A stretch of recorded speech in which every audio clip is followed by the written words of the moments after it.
Why do I end up with toxic people in my life? Have you asked yourself that question? Yeah? Then keep watching, because I'm going to give you some insights into why and how to stop it.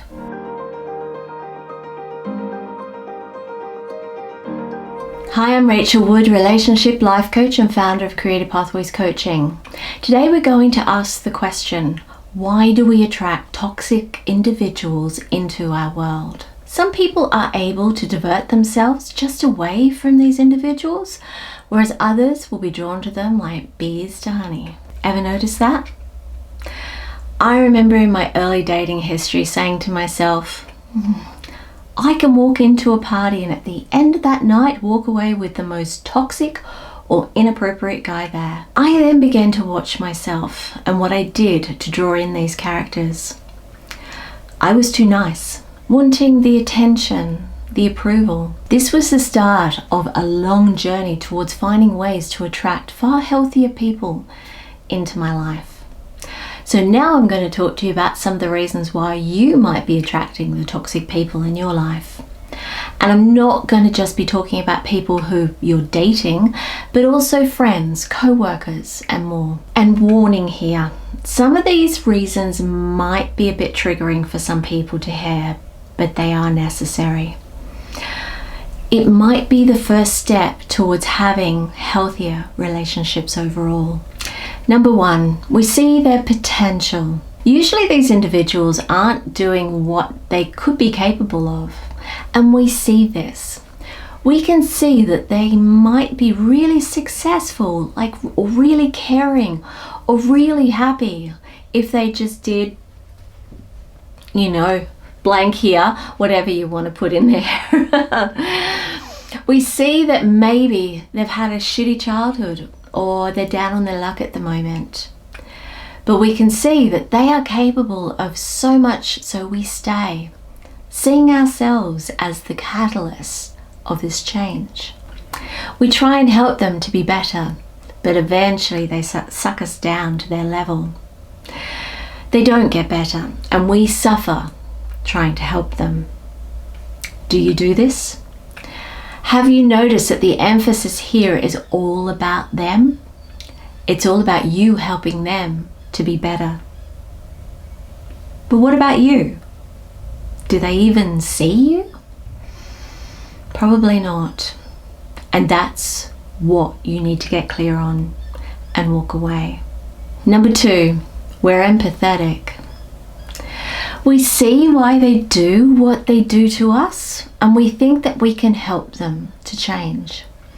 We can see that they said that really hurtful thing to us because they were just tired from work. They show little respect for you because their mother left them when they were young, so they have this underlying resentment or distrust towards females. They yelled at you in public the other day because they were feeling depressed because they'd just lost their job and they were angry.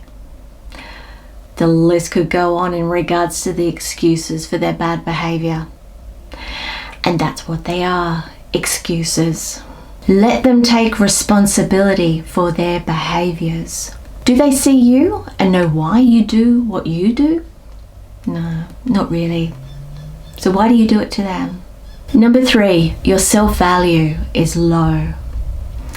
Individuals with low self-value will chase love and acceptance from others who won't give it to them, confirming that there's something less about them. Underneath, they believe that they don't really deserve the love that they crave, so they tolerate the bad behavior until usually it hits a breaking point.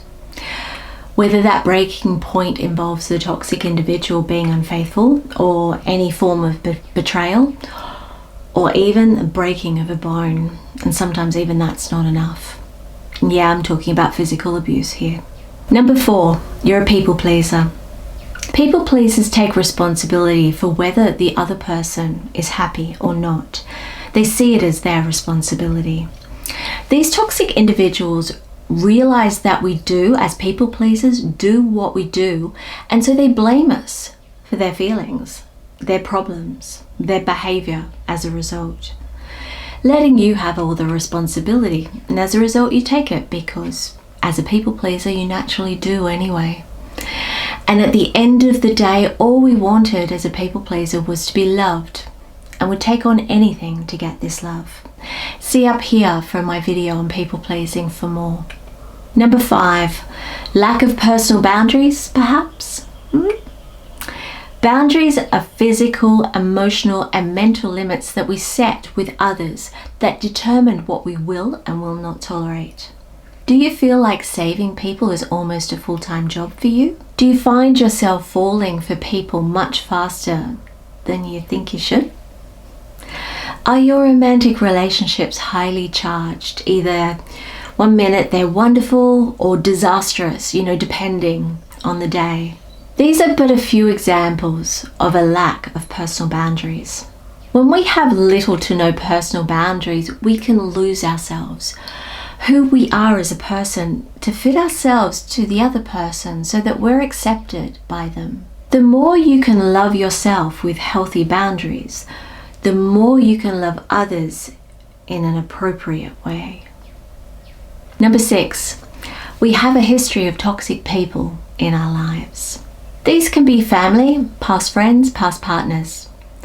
We've not allowed ourselves the time and the inner work to see how we enable these individuals in our world. And this is what it takes to stop attracting these toxic people.